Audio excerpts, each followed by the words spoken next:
Assalamualaikum warahmatullahi wabarakatuh.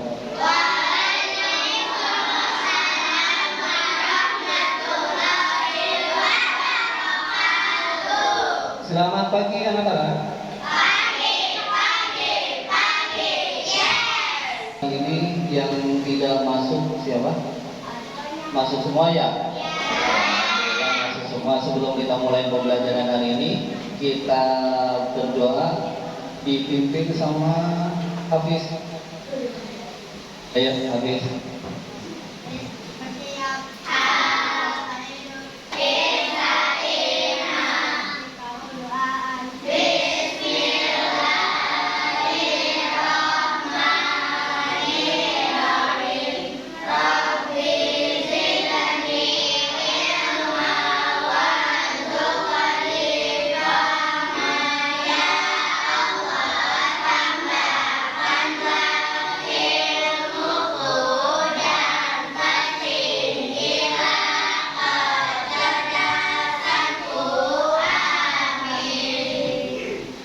Minggu lalu kita sudah belajar tentang coding, pengertian coding dan artifisial. Hari ini kita akan melanjutkan materi kita masih tentang coding dengan berpikir komputasional sebagai dasar coding dan kecerdasan artifisial. Baik, sebelum Bapak melanjutkan materi pada pembelajaran hari ini, mari kita menyanyikan lagu Indonesia Raya terlebih dahulu. Semuanya boleh berdiri. Yuk, berdiri.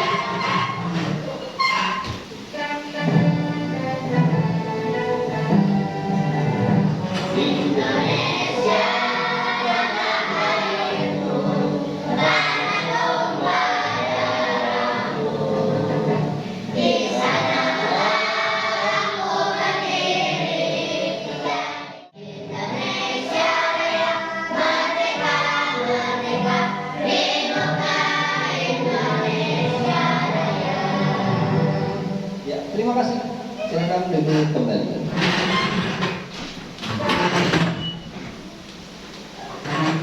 Baik anak-anak, di sini seperti yang sudah Bapak sampaikan tadi, hari ini kita akan belajar tentang berpikir komputasional.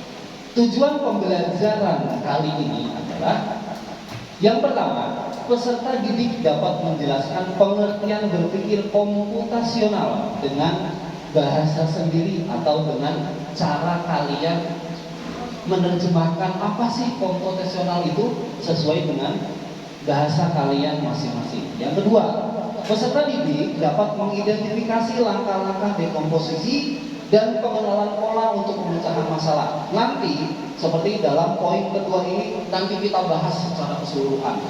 Dekomposisi itu apa, terus pola, pengenalan pola itu seperti apa nanti kita bahas. Yang ketiga, peserta didik dapat membuat algoritma sederhana untuk menyelesaikan tugas-tugas sehari-hari. Yang keempat, peserta didik dapat menerapkan konsep berpikir komputasional untuk membuat program coding dasar. Berpikir komputasional adalah memecahkan masalah besar menjadi bagian-bagian kecil yang mudah diatasi. Kalau seumuran kita belum mendapatkan masalah-masalah yang besar. Paling masalah kita sehari-hari, contohnya di rumah. Masalah kita sehari-hari di rumah itu kamar kotor, kamar berantakan. Itu termasuk masalah atau bukan? Ya, kamar kotor berantakan, mainan adik yang berantakan, berceceran di lantai, itu termasuk masalah. Coding dan AI itu ada beberapa cara atau ada beberapa pembelajaran yang bisa dilakukan. Yang pertama adalah pelajut. Pelajut ini adalah kegiatan yang dilakukan dengan bantuan perangkat. Ya, pelajut itu adalah pembelajaran yang dilakukan dengan perangkat. Contohnya apa? Komputer, apalagi tablet, handphone, terus laptop, tadi yang kita sebut TV, itu adalah alat-alat yang termasuk plugged. Terus yang berikutnya unplugged. Unplugged itu apa? Berarti sebalikannya atau kebalikannya dari plugged. Kalau plugged itu menggunakan alat, kalau unplugged berarti tidak menggunakan alat. Ada yang plugged dan ada yang unplugged. Gampangannya, kalau plugged itu dicolok, kalau unplugged enggak dicolok. Kalau enggak dicolok berarti membutuhkan tenaga listrik atau enggak? Tidak. Berpikir komposisional. Apa aja sih yang harus dipelajari? Yang pertama, ada dekomposisi. Terus yang kedua, pengenalan pola. Yang ketiga, abstraksi. Dan yang keempat adalah berpikir algoritmik. Penjelasannya, dekomposisi itu apa? Dekomposisi adalah memecah masalah besar menjadi bagian-bagian kecil. Tadi yang sudah kita bahas sedikit ya. Contohnya apa? Cara merakit mainan. Cara merakit mainan yang seperti apa? Apapun mainannya. Itu udah termasuk kita belajar coding. Ya, kita itu udah termasuk belajar coding. Terus yang kedua, pengenalan pola. Pengenalan pola, mencari kesamaan atau pola dalam masalah-masalah kecil. Contoh, menemukan pola dalam susunan blok mainan. Kalau blok mainan biasanya sering kita sebut puzzle kan? Ya, puzzle, sering main puzzle. Puzzle ya, puzzle kalian udah tahu lah puzzle itu kayak apa. Puzzle itu ditempel-tempel. Kalau seandainya nggak sesuai dengan gambar atau nggak sesuai dengan polanya, kira-kira bisa masuk atau enggak? Enggak. Berikutnya abstraksi. Abstraksi adalah mengabaikan detail yang tidak penting dan fokus pada hal utama. Contoh, fokus pada bentuk umum. Robot bukan warna atau hiasannya. Jadi tidak terpengaruh dengan warnanya robot itu seperti apa, terus bentuknya kayak apa, tapi yang dicari itu adalah dalamnya, isinya. Dia tidak peduli dengan bentukan mainannya seperti apa, tapi dia hanya yang dilihat adalah kualitasnya. Itu adalah abstrak. Yang berikutnya adalah algoritma, membuat urutan langkah-langkah yang terperinci untuk menyelesaikan masalah. Contoh, petunjuk untuk cara memasak nasi. Itu adalah salah satu contoh algoritma. Dari keempat pilar berpikir komputasional ini, kira-kira udah ada beberapa bagian yang udah kalian lakukan atau belum? Sudah. Pak, apa hanya untuk memasak nasi? Enggak. Kemarin aja kan di teman kita udah ada yang pada ngikut jambore. Ngikut jambore, di situ ada juga yang lomba masak. Itu udah termasuk belum dalam keempat pilar ini? Sudah, dimasuknya di apa? Di algoritma. Di algoritma. Kalian di rumah juga Bapak paham, pasti kalian ada yang udah pernah bikin mie rebus sendiri, ada yang bikin teh manis sendiri, atau udah ada juga yang pernah bikin es teh manis. Itu udah termasuk dengan cara berpikir algoritma. Nanti kita akan belajar tentang algoritma dan dekomposisi. Dan biar nggak sepanjang, biar nggak ngantuk. Sekarang kita SPG dulu lah ya. SPG, ayo matanya segar, woi. Pada loyong-loyong banget. Nggak usah tegang. Semuanya ikutin. Tepuk wing. Ya semuanya ikutin tangannya. Mana tepuknya?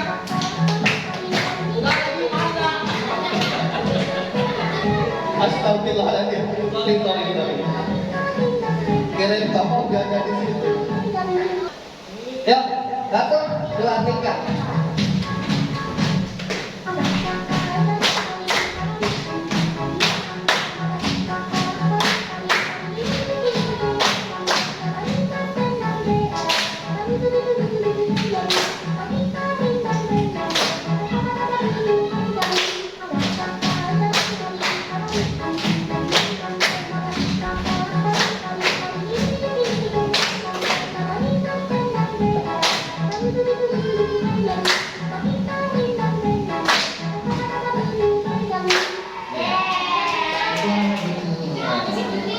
Aplikasi apa yang menurut kalian membantu banget buat kalian?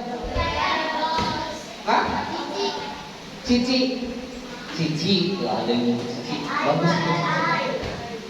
Hah? Google. Gemini, AI. Banyak ya, Meta, YouTube, terus Google Map, ya, Google Map, apalagi banyak ya, banyak internet foto, aplikasi yang benar-benar ngebantu kita. Di sini ada kegiatan unplugged yang tentang dekomposisi atau untuk memecahkan suatu masalah. Di sini contohnya adalah pesta ulang tahun. Kita mempunyai kegiatan seperti ini. Pesta ulang tahun. Ini adalah kegiatannya. Di pesta ulang tahun kita ditunjuk sebagai panitia, contoh. Kita ditunjuk sebagai panitia. Sebagai panitia ulang tahun. Kira-kira untuk memeriahkan kegiatan ulang tahun, biasanya apa aja sih yang harus dipersiapkan? Seperti ini, memilih tempat. Terus yang kedua, mengundang teman. Kita berarti harus membuat undangan. Terus yang kedua, menyiapkan makanan. Kira-kira yang pas atau yang enak buat acara ulang tahun ini makanannya apa aja ya yang sekiranya tamu undangan itu pada suka? Kue, terus minuman, mie ayam. Kalau emang pada suka mie ayam, ya nggak apa-apa. Itu tergantung dengan panitianya. Di situ ada mobil bis mau berangkat ke sekolah. Di sini ada berbagai macam bentuk jalan yang tujuannya bagaimana caranya supaya mobil ini sampai ke sekolah dengan kita lakukan tempelnya. Ini desain algoritma atau algoritmik. Tadi proses merancang urutan instruksi logis yang struktur untuk menyelesaikan suatu masalah atau juga secara sistematis. Kira-kira pernah nggak Google Map itu nyasarin orang? Pernah. Salah satunya tidak semua hasil yang ada di internet itu adalah benar. Bisa jadi salah. Cuma pinternya internet itu dia belajar dari kesalahan. Sekarang kita berpikir kembali tentang dekomposisi bahan dan alat. Nanti kalau seandainya bahan doang, alat yang nggak ada, kamu makannya di tangan. Bahan dan alat membuat mie instan ditulis. Yang kedua, cara membuat mie instan dari awal mula sampai dihidangkan. Mie-nya mie apa aja kita? Mau mie goreng boleh, mau mie rebus boleh. Hah? Iya kan, padahal mie goreng ya. Katanya mie goreng kok direbus ya? Iya, itu digoreng pakai minyak. Iya. Iya, asal bikin mie goreng direbus. Kelompok 3? Udah lanjut kemana? Kelompok 3 udah selesai. Yang akan membacakan Gani, ayo maju ke depan Gani.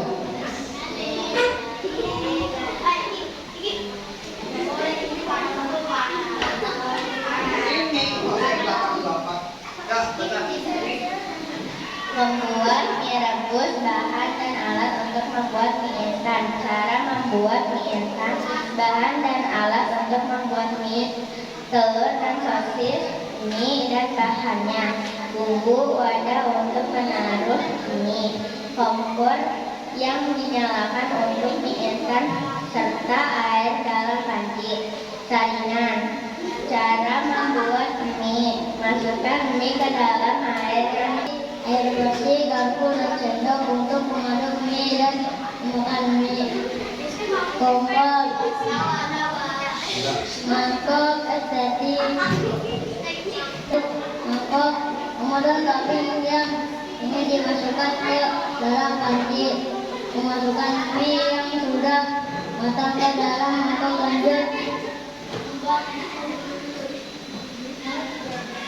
lanjut supaya estetik.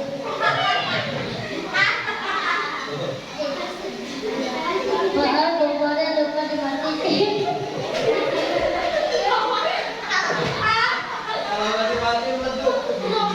Sekarang kita akan belajar lagi tentang desain algoritma ini menggunakan yang plugged. Tadi kita udah belajar tentang yang unplugged. Sekarang kita belajar tentang pluggednya. Di sini ada sebuah game. Dia akan berjalan sesuai dengan apa yang kita perintahkan. Sekarang kita rubah, kita kasih perintah yang lain. Contohnya 90 derajat kita rubah ke contoh ke 60 derajat.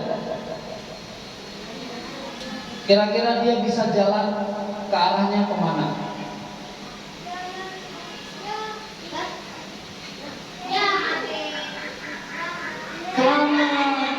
Berarti burung itu akan melakukan perintah sesuai dengan yang kita lakukan. Burungnya akhirnya menemukan makanan, terus dia kembali lagi ke sangkar. Itu adalah salah satu permainannya. Baik, terima kasih untuk semuanya anak-anak. Pembelajaran kita pada hari ini kita cukupkan sampai di sini. Nanti untuk pembelajaran berikutnya kita akan belajar lagi tentang pengenalan pola, ya, tentang pengenalan pola. Jadi silakan pimpin doa.